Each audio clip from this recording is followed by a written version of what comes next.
Carl Edwards. We're also riding along with a few others, guys. Yeah, and it starts with a pair of Stewart-Haas Racing teammates. Kurt Busch will start in the 23rd position. He'll carry the state water heaters in-car camera.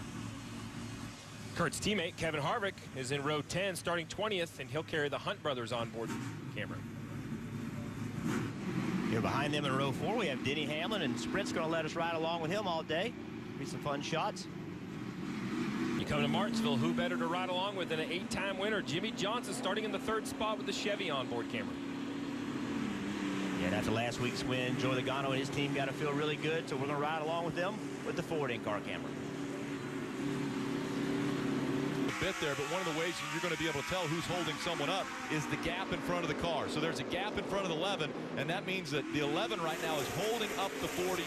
Yeah, but this is where Denny Hamlin is so good here. Watch this 11. Watch how patient he is along that pink curbing. He's going to get to it right here, and he's not going to leave it. His car doesn't turn, and he knows that. So he stays out of the gas until his car is completed the corner, and then when you hear him accelerate, look how confident he goes to the throttle. He waits, one time to the gas, driving away from the 42. He puts Larson in a position where the only way he's going to get by the 11 is to move him. If you leave on the bottom with enough speed, how's the 42 going to pass you? So a slower car can block here because there is no outside lane. 11 laps already have clicked off at Martinsville. 78 of Martin Truex Jr. has been up front for all 11. Denny Hamlin talked about being very tight. That's not completely uncommon, Steve, on a short run, you know, where the car just will not turn. You have very low air pressure, and sometimes that's built into the setup of the race car. The 11 car may have a better car on long run. That's been the difference in the last 4 years as we ride along board with him right now. He said the track just hasn't seemed to take rubber, and that hasn't worked with our setup. We're a little different today than we've been here in the past, but we need to get a win today. And Steve, you know, even though they're bringing the same tire back, the track reacts differently at different times, and rubber into the track is a big factor for these teams. It makes a big difference, Marty. And the other thing we're seeing is new tires make a bigger difference than perhaps we thought they would, Jeff. While we do have Logano out front still with old tires and Jimmie Johnson running in 3rd, look at the front. Look out the front windshield of the 48. The 78 is driving away and running the 22 down. Yeah, Truex is a solid 0.2 of a second faster than Logano, so tires are mattering, and that's going to set the strategy for the rest of the day. Again, it's a balance between track position and how new your tires are. The 24 car, we saw he did not pit, and he is all the way down to 5th. Just never had track position. If they could have got it, they could have run up front. My argument is always the good cars find their way to the front. The 4th, Kevin Harvick, has proven it. Started in the back and got up to 4th. I'm sorry, I didn't mean to. Look at Kyle Larson. He's moving up the racetrack, running the 2nd lane. It gets him a good launch off the corner. This is the first guy we've seen do this. Kevin Harvick gets underneath him, but watch what happens on corner exit.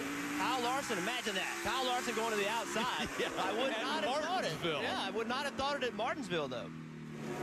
Using that, well, almost 2nd lane is the 42 of Kyle Larson. There was a lot of conversation. They did it. NASCAR did a test here 2-3 weeks ago, and that Denny Hamlin continues to win. You know, the guys that are good at this half-mile, well, it looks like a lock's out of your control. I think they really prove otherwise. And you mentioned it doesn't happen by chance. I actually talked to Rick Hendrick earlier this week about the rumor and the story about his maybe not having a racing career if it wouldn't have been for this racetrack, this racetrack right here, because he had a race team.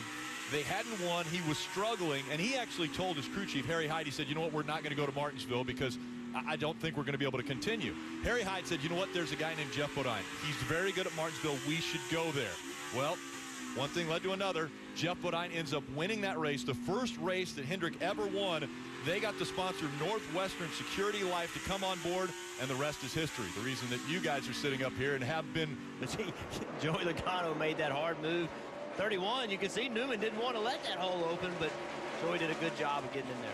Once again, the 2's on the outside this time because the 42 of Kyle Larson moved inside of him. Yeah, the 2 had a plan. He got to the bottom, did what he needed to do. We talked meaning stay patient. You saw him put the bumper to the 48. I'm sure he doesn't want to race that way, but it's time to go. And his 2 teammates, Matt Kenseth and Kyle Busch, they better look in the mirror, Jeff. They better start making some adjustments because they don't have cars right now to keep up with the 11.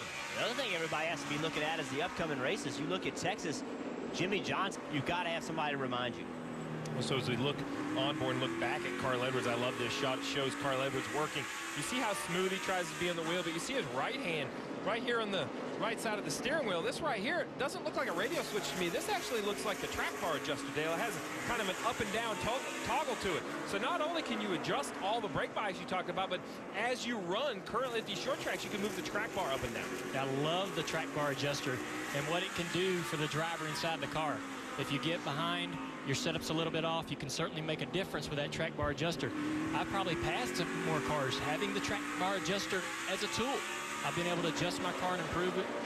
When I get in traffic and I get aero tight, I can adjust the track bar to help me with that handling issue, and then reset it back as I clear. That's another thing, you got to know where to reset it back to, though, right? Absolutely. We're lucky we have that on the dash, so we'll know exactly where we're running the track bar as we're moving it. Tense moment right there. You saw the 1 and the 2 car work that out. They're almost 3 wide getting into 1. That doesn't work very well here at Martinsville. Way up the racetrack goes the 1 of Jamie Mc. Had worked his way back up as high as 13th, but right now he's struggling a little bit with his car. Said he lost his turn and his rear drive, so he has dropped back several positions, running 19th right now.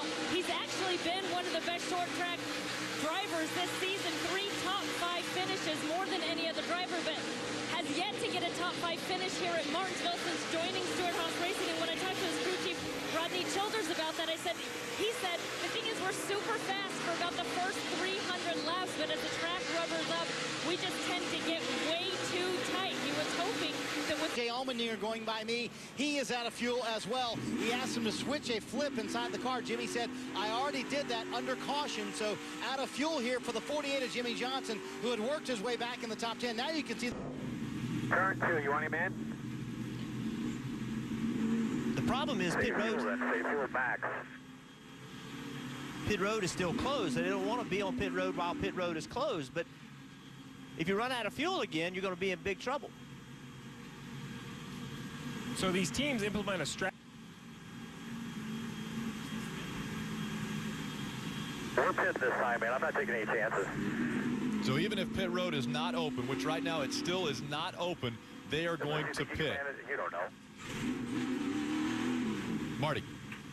Chad Canals has told him to pit. Jimmy just said, I'm managing it well as the best I can inside the car. He said, I think I can manage it here. I made a mistake inside the car. It's my fault. They have a reserve switch. They can flip a reserve switch and get a little more fuel inside the engine. And he has told Chad Canals, now I think I'm fine to be able to come in. Chad's not happy with NASCAR. That's what he was saying. He's like, pit road should be open by now. That's his issue with things. He thinks pit road should be open and the 48 should be able to pit with an open pit road. You see Jimmy trying to manage that fuel situation inside the car, shutting off the car when he can, trying to keep pace car speed as well. Yeah, we talked about it. The reason pit road's not open is because NASCAR wants to sort this score in Locations and have only 1 run or versus 2 run. If Jimmy Johnson had the switch in the wrong position, he's not going to tell the world that. But what he's telling Chad Canals is, hey, it's on me. It's on me. I ran it out of gas. I fixed the issue. He doesn't need any more detail than that. He knows what he's doing. He stayed on the racetrack, but he has given up track position. Pit road is now